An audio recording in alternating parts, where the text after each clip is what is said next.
This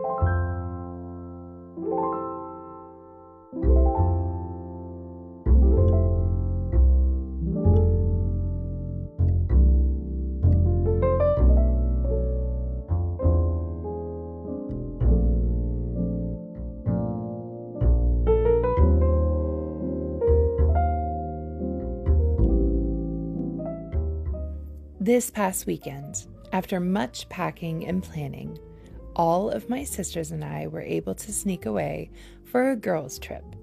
No husbands, no children, just us 4 girls for the night. It was actually a very belated birthday getaway, something I've planned for each of my sisters on their 30th birthdays. While we do get to see each other as families, going away just the 4 of us never happens, so I wanted it to be something extra special. When it comes to packing, I'm a lay it all out kind of packer. I like to see everything in front of me, to have each outfit planned, as well as all the extras, and once I have everything sorted, to pack it all away. Even though we were only going for one night, I had a number of extra things I needed space for. I like to have travel-size versions of toiletries. Otherwise, it just all takes up so much space. I also love these clear travel pouches, which make keeping everything organized so easy. Once we arrived at our little rental, we didn't plan to leave. I put together a spa basket for when we stayed up late, chatting away. My sister was doing face masks, so I grabbed things we would need for mini pedicures, some sugar scrub, soaking salts, things to add to the water like dried rose petals, eucalyptus, and lavender, and then a few nail polishes. And of course, a snackle box, a fun addition to any road trip.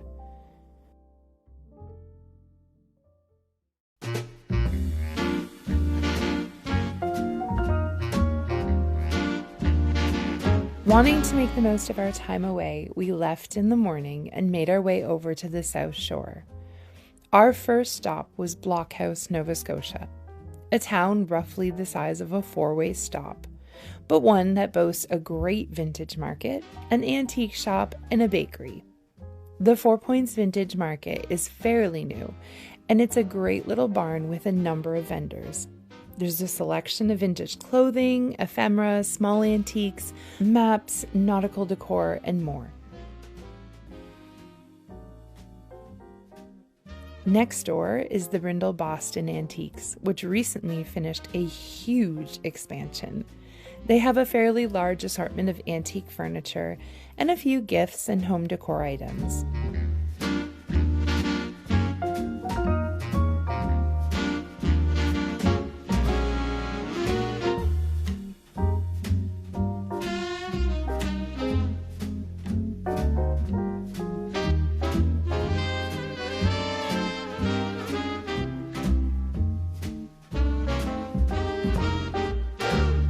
The boulangerie is across the road. I always recommend the chocolate pepita or the cinnamon swirls, which are these sticky bun sort of croissant dough snails covered in this caramelized sugar. They are beyond delicious.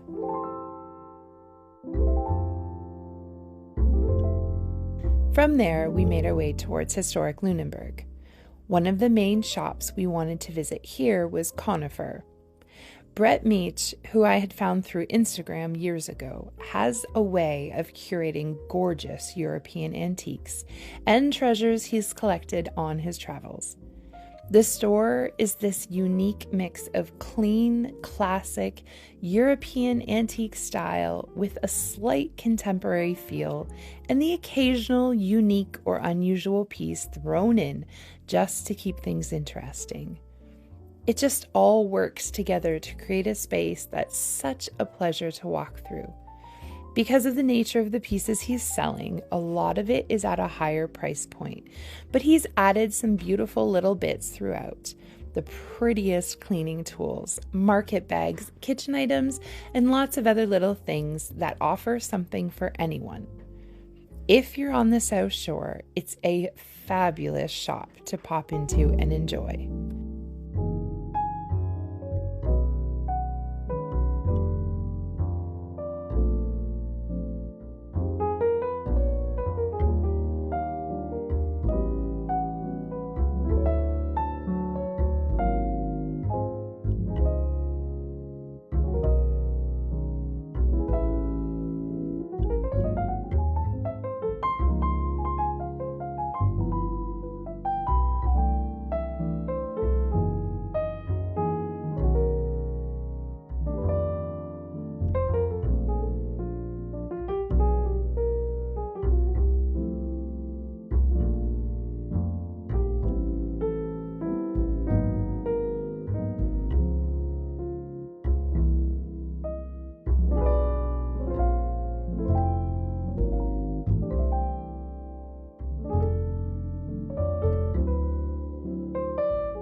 We did a few other little shops in town and grabbed a coffee at number 9.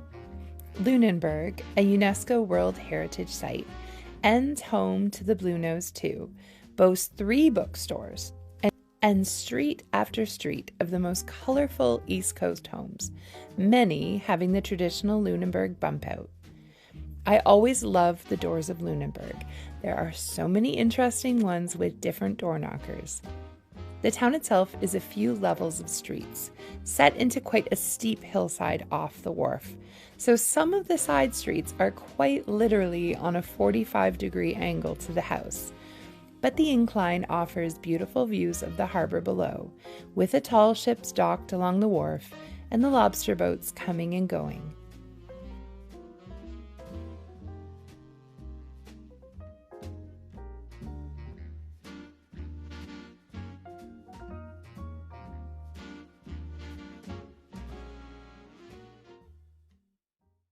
At this point, we were ready for lunch.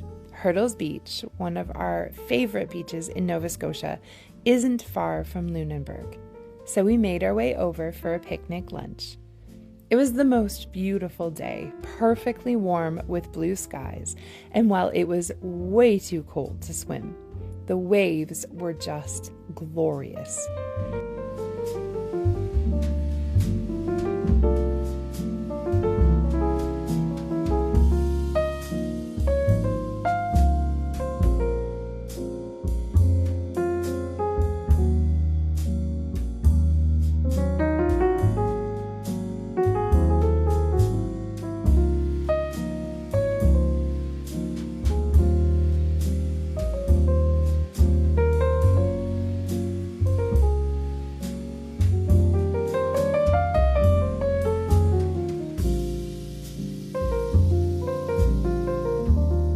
I had made a simple lunch, some sandwiches with a few pears, a bag of chips and ginger beers, and a thermos of tea and a tin of biscuits for later on.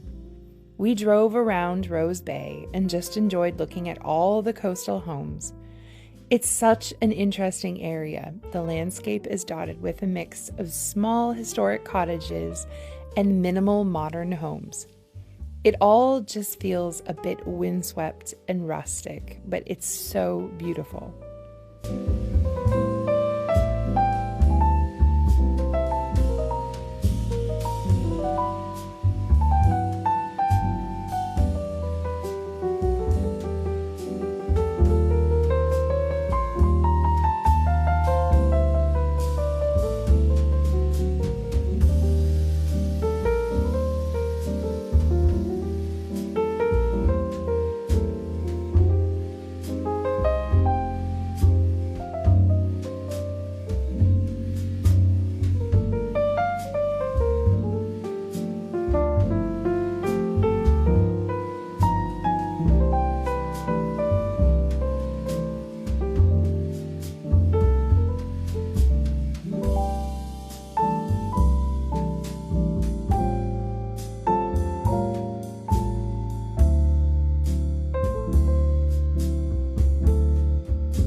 After spending the morning antiquing, we were ready to make our way to Chester to check into our Airbnb for the evening.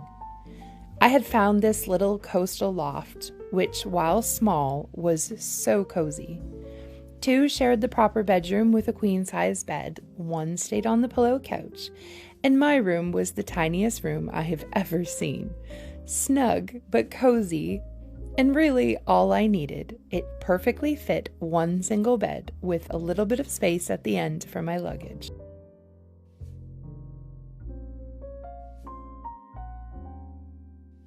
We didn't mind the minimal kitchen as we didn't plan to do any cooking, but it had a lovely open living area with a tiny balcony that you could step out onto and enjoy the views of the water.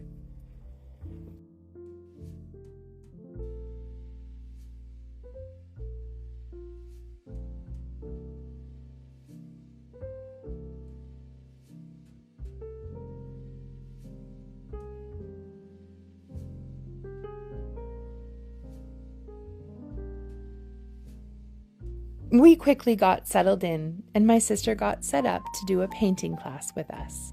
This is something she does occasionally. She's a very talented, self-taught painter and makes it so approachable and easy.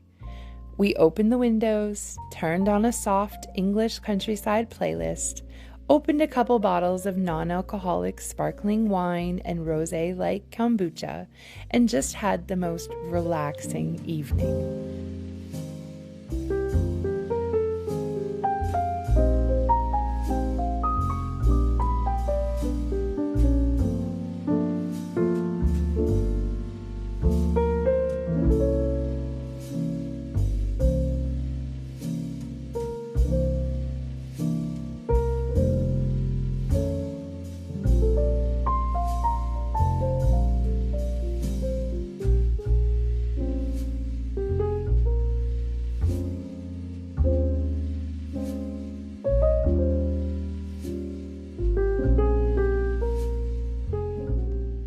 We did a beautiful little landscape while the sun set.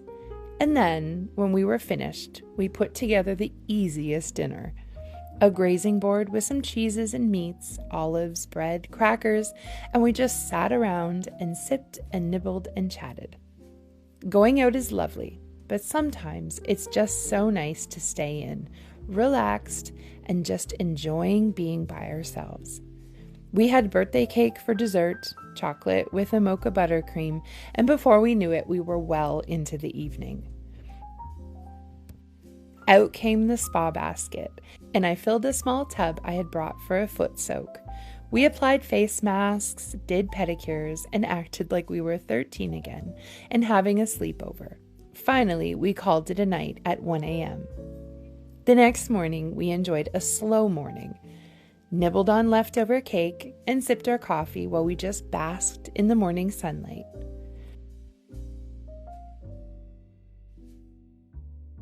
Eventually, we got ourselves packed up and ready and went for a wander around the town of Chester. Chester, to me, will always be the Nantucket of Nova Scotia. It has a very similar feel. There are so many stunning coastal homes. Most old homes are covered in gray shake with crisp white trim. Everything is well kept. The gardens are full of hydrangeas and the lanes are perfectly trimmed privet and fragrant beach rose. It overlooks a beautiful little harbor with small islands in the distance. There are sailboats moored, and every now and then, a classic wooden yacht heads out. Obviously, the summer is the most beautiful time to take everything in, but it was lovely experiencing it without the bustle of peak tourist season.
On our way home, we drove through Mahone Bay, known for its 3 churches in a row.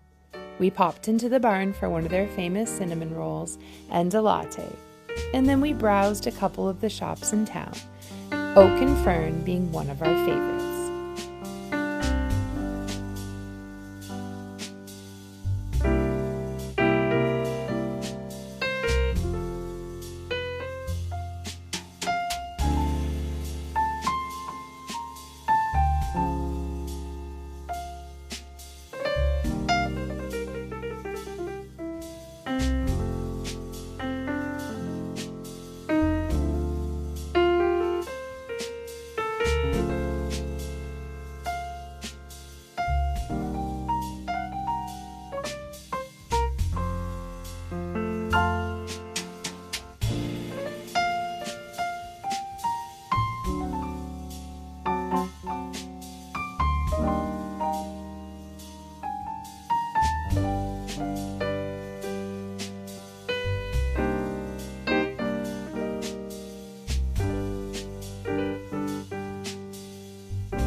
As one of my sisters lives a few hours away, we planned our getaway and our Mother's Day tea, something I host each year, for the same weekend. So we needed to be home in time to quickly make sandwiches, bake off scones, and set a pretty table, all before my mother arrived at 5. Between the 4 of us, though, we didn't have any trouble, and we finished our weekend with an afternoon tea. The general store in Chester has a whole non-alcoholic section, so one of my sisters grabbed a bottle of de-alcoholized sparkling wine. I've never tried so many fun options for someone who doesn't drink. I always do classic cream scones with jam and whipped cream, then an assortment of finger sandwiches, and finally a few little desserts.